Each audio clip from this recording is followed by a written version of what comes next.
तुमचं नशीब का अडकून बसलंय? कदाचित याचं कारण तुमच्या घरातच लपलेलं आहे. तुमच्या घरात सतत अडथळे येत आहेत का? शांती नाही, मन बेचैन असतं, पैसा टिकत नाही, नोकरी स्थैर्य नाही आणि कारण काही समजत नाही. तर एकदा तुमच्या घरातील या गोष्टींकडे लक्ष द्या. नमस्कार स्वामी भक्त हो, मी सुप्रिया. आजच्या व्हिडिओमध्ये आपण पाहणार आहोत अशा 7 वस्तू ज्या घरामध्ये ठेवल्यामुळे नकारात्मकता वाढते आणि त्या काढून टाकल्यावर घरात सकारात्मकता आणि शुभता येते. फाटलेली कपडे असतील, तुटलेल्या कपबशा असतील, मोडलेली भांडे असतील, याचा उपयोग आपण केवळ वाया जाऊ नये म्हणून करत असतो. महिला वर्ग या गोष्टींकडे जास्त लक्ष देते, पण वास्तुशास्त्र सांगतं की अशा तुटलेल्या वस्तूंमुळे घरात दारिद्र्य येतं. या वस्तू आपल्या घरात असल्या की महालक्ष्मी नाराज होते. त्या घरात सुख, समृद्धी, सौख्य आणि शांती येत नाही. त्यामुळे या वस्तू घरातून त्वरित काढून टाका. जेव्हा एखादं घड्याळ वेळ दाखवत नाही तेव्हा ती केवळ वस्तू नसते, तर एक नकारात्मक चिन्ह असते. कारण घड्याळ बंद पडलेलं असणं म्हणजे काळ थांबलेला असणं, म्हणजेच प्रगती थांबलेली असणे. त्या घरात बंद घड्याळ असतील त्या घरातील लोकांची उन्नती थांबते, मानसिक तणाव वाढतो. त्यामुळे बंद घड्याळ किंवा न चालणारे टीव्ही असतील, मिक्सर असतील, फॅन असतील, या वस्तू त्वरित काढून टाका किंवा त्यांना दुरुस्त करून तुम्ही वापरू शकता. 3.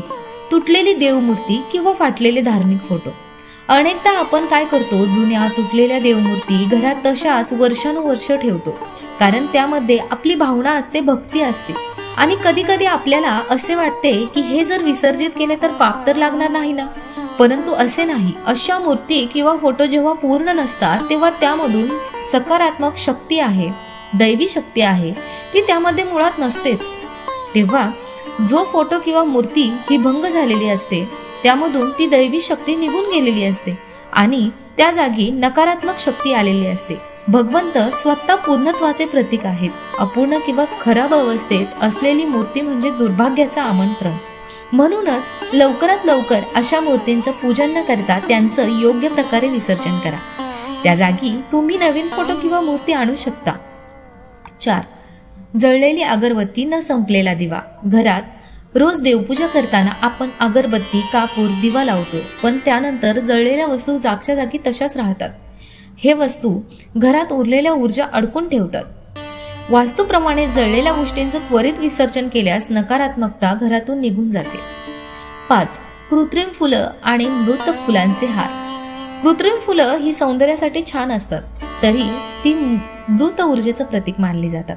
वास्तुशास्त्रात असं मानतात की कृत्रिम किंवा कोमजलेली फुलं घरात मृत विचार, दुःखद ऊर्जेला आकर्षित करतात. त्याने घरातील जे काही सदस्य आहेत त्यांच्या मनामध्ये निगेटिव्ह विचार येतात. या खूप छोट्या छोट्या गोष्टी आहेत, परंतु अगदी महत्वाच्या आहेत व शास्त्रानुसारच आहेत. यामध्ये काहीही अंधविश्वास नाही. त्यामुळे घरात जर अशा प्रकारच्या कृत्रिम फुलांचे हार असतील तर ते त्वरित काढा. त्याऐवजी तुम्ही देवघरात ताजी फुलं वापरा. कृत्रिम फुलं वापरणे संपूर्णपणे टाळा. कृत्रिम हार वापरणं संपूर्णपणे टाळा. 6. रडणारी किंवा दुःखी मूर्ती किंवा चित्र. रडणारी, दुःखी, युद्धाच्या किंवा दुःखद प्रसंग दाखवणारी चित्र अनेकदा भिंतींवर लावली जातात, ती म्हणजे शोभेसाठी. पण अशा चित्रांचा मानसिक आणि ऊर्जात्मक परिणाम आपल्यावर खोलवर होतो.